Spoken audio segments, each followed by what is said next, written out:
सुभद्रा योजना पे आसला गोटे बहुत ही बड़ खुशी खबर जेमिति कि आपण जानिथिबे सुभद्रा योजना रे महिला मानकू मिलबाकू जाउछि 50,000 टंका। तो सुभद्रा योजना परे आउ गोटे अपडेट सामना को आसुछि जे सुभद्रा योजना रे महिला को परे छात्र छात्री को मिलबाकू जाउछि सुविधा। तो छात्र छात्री माने कौन सुविधा पाइबे आज वीडियो रे मु आपनकू कहबाकू जाउछि। जानिया पाई वीडियोटी को बिना स्किप रे शेष पर्यंत देखंतु। वीडियोटी पसंद आसले वीडियो को लाइक करी आम चैनल को सब्सक्राइब करिवे एवं पाखरे थिबा बेल आइकन को प्रेस करी रखिबे। राज्य रे कोण अनुकोण रे बढ़िबाकू चलीछि सुभद्रा योजनार उत्साह। वर्तमान 45 लाख आवेदनकारी आवेदन करी सारिछंती। जेमिति कि आपण जानिथिबे जे सुभद्रा योजना पाई एबे सबुआडे भिड़ लागी रहिछि। जहाँकि आपण जानिथिबे जे 5 वर्ष रे महिला मानकू 50,000 टंका मिलबाकू जाउछि। तापुनी बिल्कुल मागणा रे आपनकू आउ सुझिबाकू पड़िबोनी।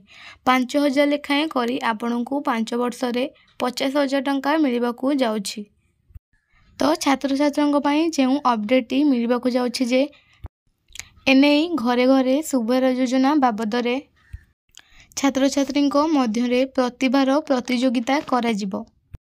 ब्लॉक एवं पंचायत रे आरंभ हेबो सुभद्रा स्वागत सप्ताह। तेबे योजना संबंधी जन सचेतनता सृष्टि करबाकू प्रति ब्लॉक रे एवं पंचायत रे सुभद्रा स्वागत सप्ताह आरंभ हेबो। प्रति पंचायत रे प्रथपात नाटक सहित चित्रांकन एवं क्विज माध्यम रे जन सचेतनता आरंभ करा जिवो। प्रति अंचल रे सफल महिला को सुभद्रा अपार आख्या दिया जिबा सहित महिला स्टोरी को मो सुभद्रा स्टोरी भाबे आख्या दिया जिवो। एही योजना को सुदृढ़ प्रतिष्ठा करबा निमंते घरे घरे सुभद्रा विषय वस्तु उपरे राज्यर विभिन्न महाविद्यालयर समस्त छात्र छात्री माने प्रबंध चित्रांकन रंगोली एवं फोटोग्राफी आदिर प्रतियोगिता अनुष्ठित हेबो।